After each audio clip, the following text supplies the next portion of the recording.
moi, cette phrase de la semaine pour l'unité des chrétiens, elle me rappelle ce beau chemin parcouru avec saint Egidio, chemin de justice, chemin d'amitié, chemin de fraternité, qui conduit beaucoup plus loin que ce qu'on pourrait croire au départ.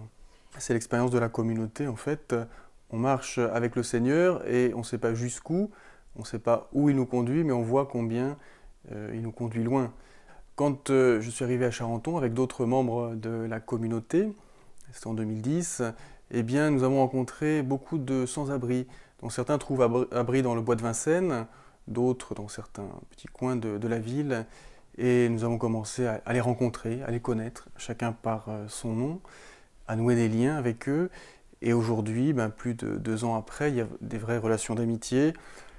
Nous passons Noël ensemble, le repas de Noël, le 25 décembre. Nous célébrons aussi l'anniversaire de l'un ou de l'autre. Et toutes les semaines, nous avons ce moment de rencontre. Nous allons les trouver dans la rue, dans le bois. C'est vraiment le Christ qui nous enseigne à vivre cela, qui nous demande de vivre cela. Et je crois que pour saint Egidio, il y a eu un moment plus particulièrement où on a pris conscience de ce témoignage commun des chrétiens lors du grand jubilé de l'an 2000, lorsque le pape Jean-Paul II avait souhaité faire la mémoire de tous ceux qui avaient donné leur vie pour la foi au nom du Christ. Eh bien, il avait fait une grande enquête dans tous les diocèses du monde, et des membres de la communauté s'étaient beaucoup engagés dans ce travail historique.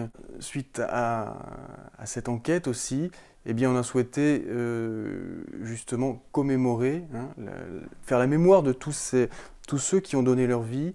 Et pendant la Semaine Sainte, au début de la Semaine Sainte, dans différentes villes, à Paris c'est le cas, on organise une prière en mémoire des témoins de la foi, et c'est une prière œcuménique, où on invite bien entendu donc un pasteur, aussi un représentant d'une église orthodoxe, et ensemble on fait mémoire de tous ces chrétiens qui ont rendu le témoignage de l'unité en voulant justement œuvrer pour la justice, pour les autres.